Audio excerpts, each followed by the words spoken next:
is inspired by Rotary, which is my great model of how to serve well for a period of only 1 year.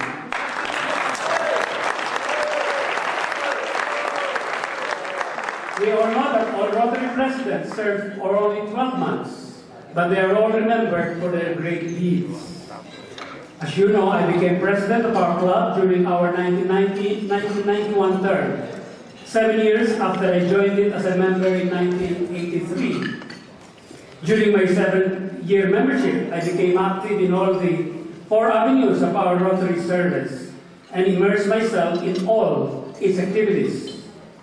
That is the reason why, when inducted president, I had a ready theme: love God, serve man, for those who still remember, and a ready program of action, complete with detailed activities, and a month-by-month and a week-by-week timetable. By the same token, I joined the Supreme Court in 1995, a full decade prior to my elevation as Chief Justice. During those 10 years, I steeled myself by speedily resolving all the controversies assigned to me, worked long hours every day, prayed fervently to accomplish my work, wrote 1 book a year to report on my magistracy for that period, and equally important, headed several committees involved mainly in judicial reform. In all humility, may I then say that my Rotary presidency prepared me well for my leadership of the judicial branch of our government.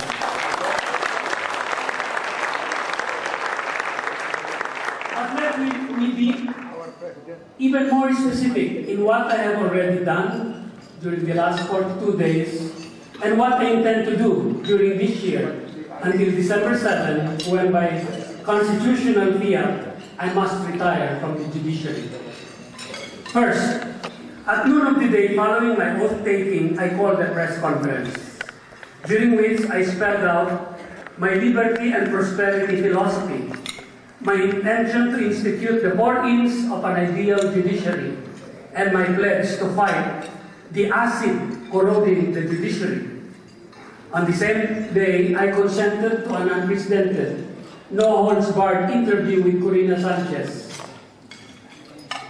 You may have heard that. No Chief Justice has done that.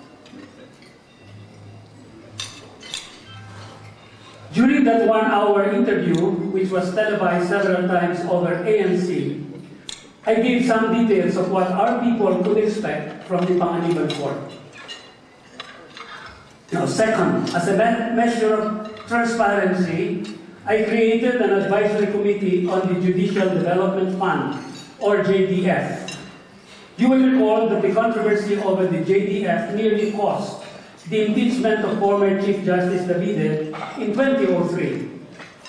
This new committee has been tasked to advise the Chief Justice on how to collect, take custody of, disburse, and account for those funds. Included in this committee are the heads of all the judges' associations in the country and the major organizations of judiciary employees who now help me in administering the funds. Furthermore, I authorized the disbursements of all available JDF funds and savings for the year 2005 as financial assistance and fringe benefits to all the 28,000 judiciary employees nationwide. The distributions were made in 3 tranches during the first 3 weeks of January. Third, on January 12, 2006, I convened an all-day strategic planning workshop involving over 100 of the top magistrates and officials of the judiciary.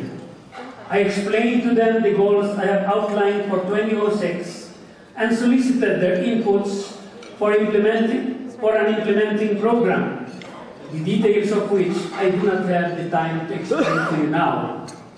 But I am pleased to inform you that, consistent with best management practices, the workshop has crafted a detailed strategic plan for the whole year of 2006, complete with the specific activities, targets, milestones, persons and officers responsible, and definite timelines. So far, what I have told you are theories and plans. Have there been any concrete results during the past 42 days of my incumbency from December 21, 2005 to today, February 2, 2006? Yes. Let me name a few significant items. 1. On January 18, 2006, the Japanese government, through Ambassador Ruichiro Yamasaki, formally turned over to the Supreme Court a grant of 300 million pesos for the construction and equipping of the Philippine Judicial Academy Development Center in Tagaytay City. The Philja Center is very significant because it addresses judicial incompetence, a major component of ACID. That's the I in ACID. I envision the Philja Center not only as an institution to upgrade the intellectual and ethical standards of our judges, but also as a Southeast Asian center of judicial excellence. Through the germinal seeds for the center have been planted by my predecessors, Chief Justice Davide and Chief Justice Nervasa. But I am fortunate that the needed cash to make this educational vision grow into a reality was actually received during my watch.